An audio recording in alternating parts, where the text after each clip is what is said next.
This is a reading of Depp First Heard, Part 1, House Inhabit Substack. May 24th. It's Tuesday. I'm laying in a plush hotel bed in Virginia watching the storm move in. Dark clouds blooming over a gray-tinged city from a view 15 floors up. It's well past noon, and I've been crying on and off all morning, surrounded by the aftermath of room service trays that crowd the cart parked at the end of our bed. Plates full of picked-apart waffles and half-eaten fruit bowls alongside untouched cups of green tea and tiny jars of flavored jam. My best friend working from a desk in the same room is on call with a coworker in another state. She's driven out to share half the week's hotel stay with me and celebrate the 1,000,000-follower mark I'm set to hit during this trip. A milestone we plan on toasting with champagne and a sponde. Something simple we had agreed on her way out. Between meetings, she makes us fresh coffee and tells me everything is going to be okay. Even if, by the look in her eyes, a concern that matches my own, she doesn't actually believe it. She wants me to go home and give up and let go of this story because we've both reached a point of mild paranoia inside this hotel room over the course of 3 days where everything around us feels like it's falling apart in front of us. This morning began with a grim notice on my phone informing me that my Instagram account had been permanently disabled while I slept. Violating community guidelines is the generic wording used to defend the erasing of an entire online identity and the decade of memories housed inside it. I knew immediately that it was different, more dire than the typical suspension warnings I've received in the past, and nearly impossible to reverse, an infringement of this severity. I'm sick to my stomach over the loss. Losing all of the videos of the boys throughout the years feels like a punch in the gut, and the attack is further evidence of how high the stakes have been raised in this media war I didn't sign up for when I set out to frame a salacious celebrity divorce trial with equal parts fact and humor.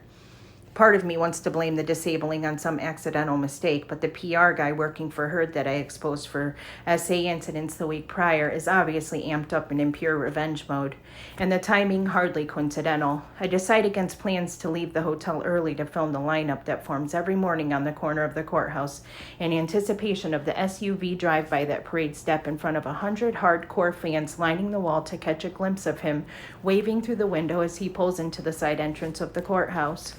At this point, I'm bitter and starting to resent everything that led to this hotel room.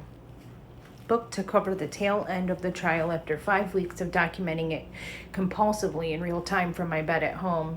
In a few days, this fate will twist into something spectacular with the remarkable turn of events I will delight in retelling weeks later. But on this hour, I'm homesick, mad, and tired. Emotions that get washed by guilt when a text comes through later that day showing my youngest boy being awarded Wave of the Year on the last day of second grade in a ceremony I should have been a part of. Frustration turns to aching remorse. I hate myself for missing it. April 11th. In a parking lot across town, I'm sitting watching a group of boys kick a ball around a soccer field at 4 p.m. Late to practice because I was pulling slivers of information from corners of the internet to organize for upcoming story slides to track a trial that hasn't kicked off yet. One that has yet to gain any real traction. When I announce plans to cover it, it generates moderate interest online. Nobody knows what's about to claim their lives and TV sets for the next 6 weeks. When I open up my DMs to anonymous sources, inviting anyone willing to expand on their experiences with Amber or Johnny, I'm flooded by the response. Conversations, messages, and emails pour in, all of them in solid defense of Johnny. I keep digging, eventually stumbling upon recordings posted by that umbrella guy on his YouTube channel that highlight obvious patterns of abuse with Amber as the triggering force behind the majority of these recorded conflicts. She's insufferable on these tapes. Belligerent, taunting, mocking, and berating Depp for walking away from escalating arguments. The evidence I find online, organized by civic journalists, have been laid out with the kind of precision you'd hope from a high-powered attorney dedicated to the case. Their efforts convince me that my intuition is supported by an avalanche of evidence the public will soon have wider access to judge for themselves with cameras on hand to capture it all. By day 1, all jurors have been selected. The trial is set to begin the following day, so I've only unrolled a day's worth of slides to get people acquainted with this new saga. With a series of videos showing the photogenic couple in happier times, set to Leonard Cohen's Dance Me to the End of Love. A theme song picked after listening to it repeatedly during carpool drop-offs as I do. The images I share come abruptly interrupted by flashes of accusatory tabloid headlines calling Depp a wife-beater and bruising photos of Heard posted by People magazine. Hunter S. Thompson quotes are included to secure his presence in the story because I think he deserves it.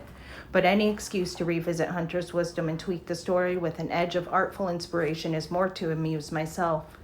I also figured the TikTok generation could use some new, old heroes to embrace. Hunter is a great revival. When a phone call comes in, I hesitate to pick up. It's a number I don't recognize, but thanks to better judgment, I answer to find the voice on the other line greet me with familiarity of an old friend.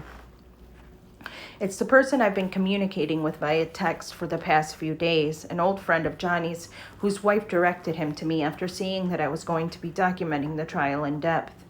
We haven't spoke on the phone before, but he's proven a valuable source already, helping me access documents and find the people I need to connect with who are far more informed than me. This is the beginning of the social media army that would collectively hijack the narrative painted by the mainstream and amplify the one shared by the general public. The common goal being truth exposed, powered by the unpaid and passionate common folk reporting, snagging the trust of the people with style and ease. On the phone, I'm met with casual compliments about the content posted earlier that day. An anonymous source, he says, would like to join the call. On the other end of the line, the greeting that booms through the phone is a vibration that needs no introduction. Johnny Depp, voice bathed in slow southern charm, greets me with hello.